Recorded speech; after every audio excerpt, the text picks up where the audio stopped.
Hello hello welcome guys, स्वागत है आप सभी का एक और रिसर्च वीडियो पे। इस वीडियो में बात करने वाला हूँ कुछ ऐसे लार्ज कैप स्टॉक्स की जिनका फाइनेंशियल भी अच्छे हैं, यानी कि जिनका प्राइस अर्निंग रेशियो भी अच्छा है, इनकी बुक वैल्यू भी अच्छी है और जिनका टेक्निकल स्ट्रक्चर भी बहुत स्ट्रॉग है। तो ऐसे स्टॉक जो होते हैं उनमें आप ट्रेडिंग भी कर सकते हो और वहाँ पे आप इन्वेस्टमेंट के बारे में सोच सकते हो। तो कुछ स्टॉक को मैं लेकर आया हूँ। लास्ट वीडियो में स्विंग ट्रेडिंग की कुछ अपॉर्चुनिटी बताई 2 से 3 महीने के लिए, वो भी उनमें से कुछ कुछ स्टॉक हैं जो इसमें इंक्लूड किए हुए हैं। और अगर आप लोगों ने ऑलरेडी देख लिया है तो ठीक है, अदरवाइज हम फिर से यहाँ पे एक दो स्टॉक्स जो एक्स्ट्रा में लिए हैं मैंने उनको मैं बात करने वाला हूँ। अगर वीडियो पसंद आती है तो इसे लाइक जरूर करें, चैनल को सब्सक्राइब करें और कमेंट सेक्शन में बताएं कि आपको वीडियो कैसी लगी। और टारगेट रखते हैं एटलीस्ट 50 लाइक्स का इस वीडियो पर। चलिए स्टार्ट करते हैं। सबसे पहले जो स्टॉक है वो मैं लेके आया हूँ, डॉक्टर रेडी। आपने ध्यान है आज इसका डॉक्टर रेडी का रिजल्ट भी आया है। डॉक्टर रेडी में आज हमको आज अच्छा मतलब रिकॉर्ड भी दिखा है। डॉक्टर रेडी, तो डॉक्टर रेडी का आप चार्ट देख सकते हैं। डॉक्टर रेडी का चार्ट हम आपके सामने खोलने वाले हैं। तो अगर इसका डेली चार्ट अगर आप ओपन करेंगे और उसके बाद में इसके थोड़े से फाइनेंशियल भी दिखाता हूँ आपको, तो उसके अकॉर्डिंगली आप एक डिसीजन मेकिंग कर पाएंगे। तो आप यहाँ पे देख सकते हो क्लियरली कि ये ब्रेकआउट हुआ है यहाँ पे। ओके, 6000 के आसपास यहाँ पे बहुत अच्छा ब्रेकआउट हुआ है। डेली चार्ट में ब्रेकआउट हुआ है काफ़ी टाइम के एक अब इसको प्रॉपर्ली आप थोड़ा कंसिडर करना चाहे तो इसे आप एक तरीके से इन्वर्टेड हेड एंड शोल्डर में कंसिडर कर सकते हैं। ऑल्दो ये on point head and shoulder नहीं है, थोड़ा सा जिगजैग करने के बाद से मोमेंटम दिया है, तो ये यहाँ पे कंसिडर हो सकता है फिर भी। तो 6000 के आसपास यहाँ पे ब्रेकआउट हुआ है। 6120 6121 के आसपास में क्लोजिंग मिली है। इसका जो एक्सपेक्टेड अपसाइड मोमेंटम है, बात कर सकते हो यहाँ से भी 400 पॉइंट अपसाइड, नहीं 400 पॉइंट का अपसाइड यहाँ पे देख सकते हैं। क्लियर मोमेंटम नहीं मिलेगा, थोड़ा सा रुकने के बाद थोड़ा चलने के बाद ऐसे मूव मिलेंगे। तो एक तरीके से ये एक ट्रेडिंग की अपॉर्चुनिटी भी मिल सकती है यहाँ पर, यानी कि किसी स्ट्रेटजी के थ्रू आप ऑप्शन के स्ट्रेटजी के थ्रू भी आप यहाँ पे जा सकते हो। साथ साथ आप चाहो तो यहाँ पर एक कैश की बाइंग कर सकते हो। और साथ साथ ही बड़ी लार्ज कैप स्टॉक है तो ज़्यादा आप इसमें उम्मीद मत रखो, पर ये चीज़ होगी कि यहाँ पे सेफ्टी बहुत है। अभी मार्केट का सिनारियो जो चल रहा है उस सिनारियो के अकॉर्डिंगली हम देखें तो यहाँ पे सेफ्टी बहुत है। इसमें स्टॉप लॉस अगर हम देखें तो यहाँ पर 5969 की 70 के बिलो में हम यहाँ पर स्टॉप लॉस लगेंगे अपना, अगर यहाँ पे हम फ्रेश बाइंग करते हैं तो। ओके, मुझे लगता है कि बजट से कुछ खास फर्क पड़ेगा ऐसे स्टॉक्स में। हम देखें तो यहाँ पे ऑलरेडी ब्रेकआउट हो चुका था, बट फाइनली एंट्री यहाँ पे मिली। वॉल्यूम वाइज भी हम देखें तो बहुत अच्छी वॉल्यूम से और अर्निंग्स भी इसकी अभी रिसेंटली आई है, तो ये भी एक रीज़न है इस स्टॉक को कंसिडर करने का। इसका एक बार मैं भी चार्ट भी आपको अगर दिखाऊं तो मंथली चार्ट में भी हम यहाँ पे एक तरीके से देख सकते हैं कि ये बहुत ही अच्छे खासे लेवल से, यानी कि इस लेवल से 5500 की लेवल से यहाँ पे मोमेंटम फाइड करना स्टार्ट किया था। ऑल टाइम हाई का ब्रेकआउट हुआ था, तो यहाँ पे जो मोमेंटम है वो भी कंटिन्यू हो चुका है। ओके, तो इस चीज़ को आप ना कंसिडर करें। और अब यहाँ पे हम स्टार्ट करते हैं, इसकी फाइनेंशियल दिखाता हूँ मैं आपको, जहाँ पे आप थोड़ा सा ये आइडिया लगा सकते हैं कि ये स्टॉक एक तरीके से कंसिडरेबल है। इसका अगर पी रेशियो अगर अपन देखें तो यहाँ पे आप देख सकते हैं डॉक्टर रेडी लेबोरेटरीज से ओपन किए हैं यहाँ पे।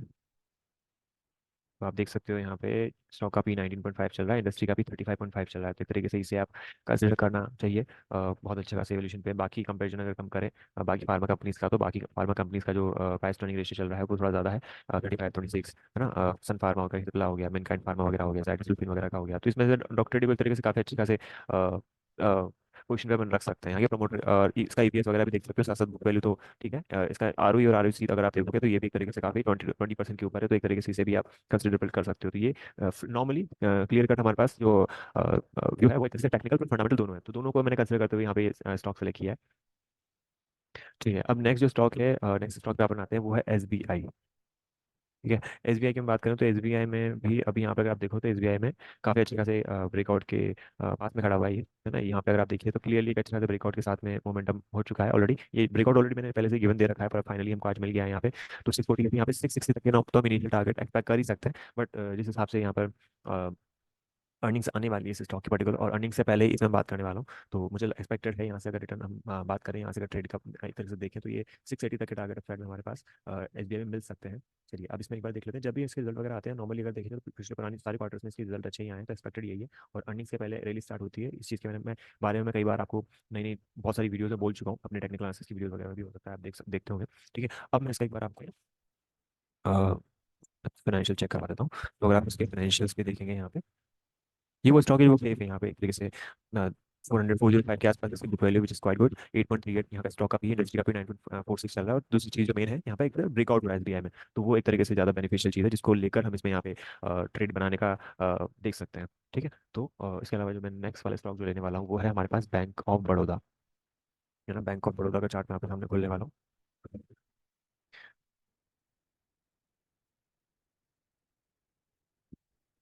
तो बैंक ऑफ बड़ौदा का चार्ट अगर देखेंगे यहाँ पे तो बैंक ऑफ बड़ौदा में भी एक तरीके से यहाँ पे क्विक मोमेंटम वाले स्टॉक मैंने आपको बताया है, डॉक्टर रेडी हो गया, एसबीआई हो गया, बैंक ऑफ बड़ौदा हो गया। यहाँ पे एक तरीके से क्विक मोमेंटम हम यहाँ पे एक्सपेक्ट कर सकते हैं, इसलिए मैंने इसको इंक्लूड किया है। देखिए तो आप देखोगे 218 के आसपास यहाँ ब्रेकआउट हुआ है, ऑल टाइम हाई का, और अभी चल रहा है 245 के आसपास का स्टॉक। और अगर हम आज की बात करें तो आज भी हमारे पास एक काफी अच्छा खासा डिसेंट मोमेंटम मिला है ना। अर्निंग्स ऑलमोस्ट इसके आ चुके हैं, तो ये मूव है कि कंटिन्यू होने के चांसेस है। ऑलरेडी इस जोन पे भी हमने लॉन्ग दिया था, बट अब फाइनली इसमें एक अच्छा खासा मोमेंटम एक्सपेक्ट किया जा सकता है। यानी कि ये थोड़ा सा आप स्विंग ट्रेड का अपॉर्चुनिटी मान के चले, स्विंग ट्रेड के अकॉर्डिंगली आप यहाँ पे देख सकते हो। इसमें अगर स्टॉप लॉस की हम बात करें तो स्टॉप लॉस 18 के नीचे के आसपास रहेगा यहाँ पे, और एंट्री अगर हम देखें 234 से 247 के बीच में ली जाए तो ज़्यादा अच्छा होगा, है ना। 218 के नीचे हमारा स्टॉप लॉस रहेगा यहाँ पे। एसबीआई की अगर मैं बात करूँ, एसबीआई में जो कि आप मैंने बताना भूल गया यहाँ पे स्टॉप लॉस वगैरह। तो एसबीआई की हम बात करें तो एसबीआई पे जो स्टॉप लॉस और टारगेट वगैरह का, टारगेट की मैंने बात बोल चुका हूँ 680 के आसपास कि आप यहाँ पे टारगेट एक्सपेक्ट कर सकते हैं। पर अगर हम यहाँ पे स्टॉप लॉस की बात करें तो यहाँ पे 600 के आसपास रखना पड़ेगा। रीजन उसका ये है, नहीं हाँ 615 के आसपास आप रख सकते हो। अब रीजन इसका ये है क्योंकि वो वोल्टाइल स्टॉक है, तो कभी भी कोई भी स्टॉक का मोमेंट अगर आता है तो वहाँ पे स्टॉप लॉस हो सकता है। तो 620 के बिलो में आप स्टॉप लॉस रखिए, है ना। अब यहाँ पे सीधे अपन वापस आ जाते हैं बैंक ऑफ बड़ौदा के थोड़े फाइनेंशियल्स के बारे में।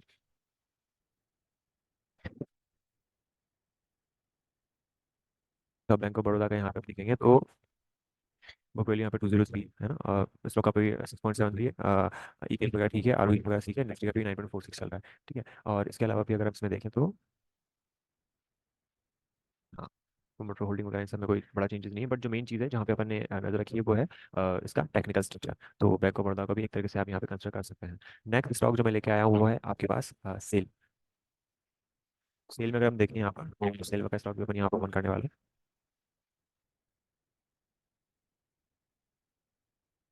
सेल में भी जो ब्रेकआउट था, सेल का ब्रेकआउट जो ऑलमोस्ट यहाँ पे मिल चुका है। आप चार्ट के सामने देख सकते हो ये ब्रेकआउट जो है यहाँ पर, और टारगेट इसका जो है 124 के आसपास का था, वो अचीव हो चुका है। स्विंग ट्रेड्स में ऑलरेडी जो टारगेट प्राइस है वो एक तरीके से मिल चुका है यहाँ पर टारगेट। बट अभी भी यहाँ पे अच्छा खासा मोमेंटम आने की एक्सपेक्टेड है, बिकॉज ये 124 के लेवल पर खड़ा है। 124 के लेवल में अगर ये मोमेंटम कंटिन्यू करता है तो यहाँ पे हमारे पास जो है वो नेक्स्ट टारगेट जो 144 तक के आने के चांसेस, उसके हाईएस्ट है, मतलब उसके मिलने के चांसेस बहुत अच्छे खासे हैं 144 के। 144 से ऊपर ही मेरे को ये स्टॉक नजर आ रहा है।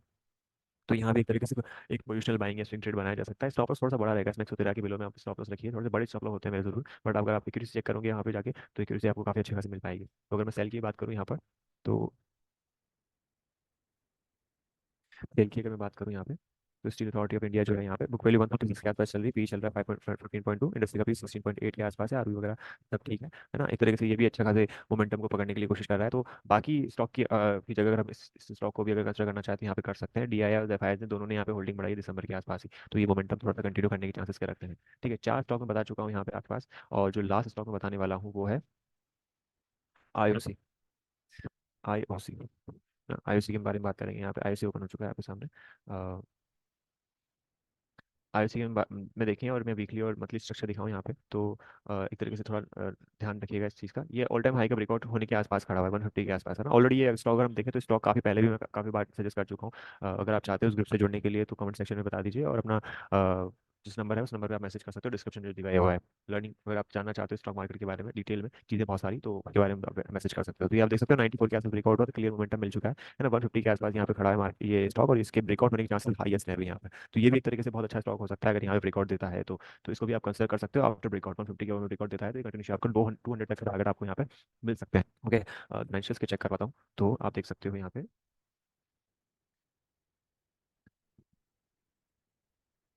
फाइनेंशियल्स अगर आप यहाँ पे चेक करोगे तो फाइनेंशियल जो है यहाँ पे 118 का बुक वैल्यू चल रहा है, स्टॉक का पी 4.4 से चल रहा है, आरओई आरओसी हो गया ठीक है, इंडस्ट्री का पी 5.77। तो एक तरीके से ये स्टॉक एक बहुत अच्छा खासा यहाँ पर मिल रहा है अच्छे प्राइसेस पे। अब ठीक है, इसके ये तो मैंने जो 4 से 5 स्टॉक बताया वो बता दिए। इसके अलावा भी कुछ स्टॉक है जिन पे आप नजर रख सकते हो। अगर आपको अपॉर्चुनिटी मिलती है तो यहाँ पर आपको ट्रेड लेना चाहिए, बनाना चाहिए, ठीक है। तो पहला स्टॉक जो मैं बताने वाला हूँ वो है कोल इंडिया।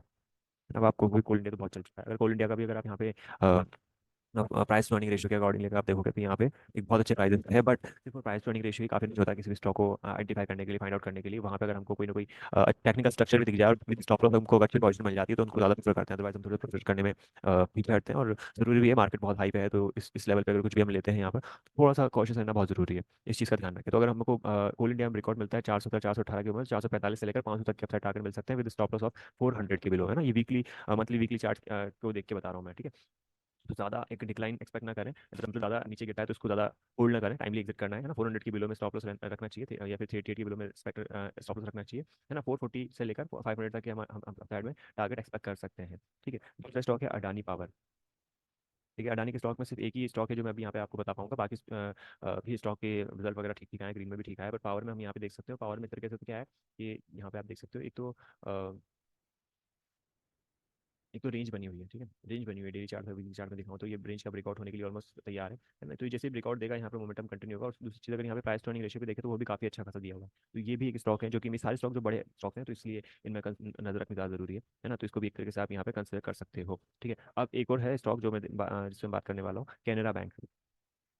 स्टार्टिंग में जो फोर स्टॉक मैंने बता दिए वो स्टॉक तो आपको देख सकते हो, लेना लेने के बारे में सोच सकते हो, है ना। ये सारे स्टॉक जो है एक तरीके से मेरे पास कहीं ना कहीं किसी न किसी अच्छे प्राइस पे अवेलेबल है, तो उस प्राइस में ये मेरा पर्सनल व्यू है। अगर आप फिर भी चाहते हो कि यहाँ पे बिना स्टॉप के अलावा या अपने फाइनेंशियल एडवाइजर से पूछ कर ही चीज़ें करें, ज़्यादा अच्छा होगा, ठीक है। यहाँ पे आप देख सकते हो कैनरा बैंक में 466 के अबव में यहाँ पे हमको का जो ब्रेकआउट है 504 के आसपास होगा। तो इसमें अगर हम यहाँ पे फ्रेश एंट्री के बारे में सोचते भी हैं तो 440 के स्टॉप लॉस के बिना काम नहीं करना है ना। और थोड़ा स्टॉप लॉस थोड़ा बड़ा जरूर लग रहा है, बट यहाँ पे मोमेंटम आने के चांसेस काफी अच्छे खास हैं, है ना। दूसरी चीज़ ये भी है कि इसके अगर प्राइस टू अर्निंग रेशियो को भी हम देखेंगे, कंसिडर करेंगे, तो वहाँ पे अच्छा खासा एक प्राइस दिखाई देगा, जो कि एक अच्छा साइन है इस स्टॉक को कंसिडर करने के लिए। अच्छा, अब इसके अलावा मैं दो स्टॉक जो ऑलरेडी दे चुका हूँ उसके बारे में बता देता हूँ, साउथ इंडिया बैंक और HCL, है ना। साउथ इंडिया बैंक और साउथ इंडियन बैंक भी काफी अच्छा खासा चल चुका है, 30 रुपये के आसपास कुछ दिया, 30-32 के आसपास, आज 35 के आसपास क्लोजिंग कुछ हुई है उसमें, है ना। और इसके अलावा SCS, shipping corporation of India. तो शिपिंग कॉर्पोरेशन इंडिया में भी आज तो कुछ खास मोमेंटम नहीं आया, पर जैसे मोमेंटम आता है तो उसको भी कंसिडरेबल प्राइस समझ के आप काम देख सकते हो ना। तो ये भी ऑल टाइम हाई के ब्रेकआउट्स ही हो रहे हैं एक तरीके से, बहुत टाइम लंबे टाइम वाले जो ब्रेकआउट्स होते हैं उन स्टॉक्स को भी नेगलेक्ट नहीं करना चाहिए, वहाँ पे एक बार नजर रखनी चाहिए स्टॉक पे, है ना। अगर आप अच्छे स्टॉक को ही डील कर रहे हो, अच्छे स्टॉक में अगर आप इन्वेस्ट कर रहे हो, या फिर कभी स्टक भी हो जाते हो, उसके ओवरऑल फाइनेंशियल सही है ना, ओवरऑल मार्केट अगर करेक्ट होता है तो वो भी करेक्ट होंगे, पर जो आपके छोटे मोटे स्टॉक में वो ज़्यादा करेक्ट होंगे, है ना। तो थोड़ा सेफ्टी का अगर हम को अगर कंसिडर करते हुए चलते हैं यहाँ पर, तो इस स्टॉक को थोड़ा ध्यान रखा जा सकता है ना। इसके अलावा एक GIC हाउसिंग फाइनेंस में दे चुका हूँ, पर LIC हाउसिंग फाइनेंस भी है जो कि एक अच्छी प्राइस में मिल रहा है और अच्छे खासे स्ट्रक्चर के साथ यहाँ पे मिल रहा है, ठीक है। तो यहाँ पे LIC हाउसिंग फाइनेंस का हम चार्ट देखें तो LIC हाउसिंग फाइनेंस के चार्ट में आप एक चीज़ क्लियरली देख सकते हो कि कल भी ये चला था, 4% 5% के आसपास का मोमेंटम दिया था, और आज भी इसने 1.5% के आसपास का मोमेंटम दिया है। तो इस स्टॉक को हम एक बार कंसिडर करते हुए देखते हैं, तो ये देख सकते हैं आप कि ये 580 के जो रेंज है, 580 का जो एक मोमेंटम है, मतलब यानी कि जो रेजिस्टेंस है उसको ब्रेक कर चुका है, और यहाँ पे 600 का भी रेजिस्टेंस ब्रेक कर चुका है। अब ये 680 से लेकर 780 के लेवल्स के लिए घर जा सकता है, तो इसमें भी एक तरीके से बहुत अच्छा प्राइस रेशियो है, बहुत अच्छा मतलब बुक वैल्यू है इसका। तो इसको भी आप, जो bank of Baroda, head of trade, SBI है, IOCL है, इसमें इसको भी आप कंसिडर करना चाहें तो कर सकते हैं, बहुत अच्छा स्टॉक हो सकता है। 580 के बिलो में यहाँ पे स्टॉक होगा, उसका कंसिडरेशन अपसाइड होगा, तो एक तरीके से ये भी एक बड़ी कंपनी है। तो 25 से 30% के रिटर्न आपको मिल सकते हैं। तो स्विंग ट्रेड भी होगी, पोजिशन ट्रेड भी होगी, दोनों टाइप से आप देख सकते हो, और यहाँ पे एक तरीके से स्ट्रक्चर भी टेक्निकली स्ट्रॉन्ग बना हुआ है, तो इससे आप देख सकते हो, ठीक है। अब मैं एक एक और जो पूरा सेक्टर का ही के बारे में बात करने वाला हूँ। वैसे तो जो मैंने IOC को ले लिया है, बट अगर आप BPCL देखोगे, HPCL देखोगे, पेट्रोनेट LNG देखोगे, ऑयल इंडिया लिमिटेड देखोगे ना, तो इनके भी फाइनेंशियल वाइज अगर देखेंगे कंपनी तो काफी अच्छे खासे लेवल मिल रहा है, ठीक है। तो मैं अगर आपके सामने अभी HPCL का चार्ट खोलता हूँ तो वो भी आपको ऐसे ही लेवल पर दिखाई देगा, वो ऑल टाइम हाई वाला, है ना। BPCL का चार्ट खोलता हूँ तो वो भी आपको ऑल टाइम हाई के नियर ही दिखाई देगा, पेट्रोनेट LNG का भी दिखाऊंगा तो वो भी आपको ऑल टाइम हाई के नियर दिखाई देगा, ठीक है। तो मैं देखता हूँ कि यहाँ से इसकी जगह आप सीधे सीधे जो है इनके फाइनेंशियल्स के बारे में थोड़ा बताता हूँ कि ये किस प्राइसेस पे चल रहे हैं, क्या इनका ओवरऑल परफॉर्मेंस चल रहा है, तो उसकी बेसिस से हम थोड़ा सा आइडिया लगा सकते हैं। MGL मैंने ऑलरेडी दिया हुआ है और काफी अच्छा परफॉर्म कर रहा है, 1500 के टारगेट ऑलमोस्ट आज आ जाते हैं, है ना। तो आप यहाँ पे एक चीज नोटिस करोगे, पूरा का पूरा सेक्टर में कुछ ना कुछ यहाँ पे अच्छे खासे प्राइसिंग है ना। IOCL का देखोगे तो 4.43 का ये चल रहा है, BPCL का 3.58 चल रहा है, HPCL का 3.8, MRPL इसको हम कंसिडर करेंगे तो IOCL, BPCL, पेट्रोनेट LNG, है ना, HPCL हो गया। तो ये जो कंपनीज है ना, इन कंपनीज पे आप थोड़ा नजर रख सकते हो, काफी अच्छे खासे प्राइसेस पे आपको मिल सकती है, काफी अच्छे प्राइसेस पे आपको देख सकते हो ऐसे स्टॉक्स को, ठीक है। अगर मैं यहाँ पे HPCL IOCL की बात करूँ तो भी आपको एक अच्छे प्राइजेस मिल रहे हैं, और साथ साथ MGL हो गया, पेट्रोनेट LNG वगैरह हो गया, तो ये भी एक सही प्राइजेस हैं इनके भी, क्योंकि पेट्रोनेट LNG में भी आप देखोगे तो मैंने एक स्टॉक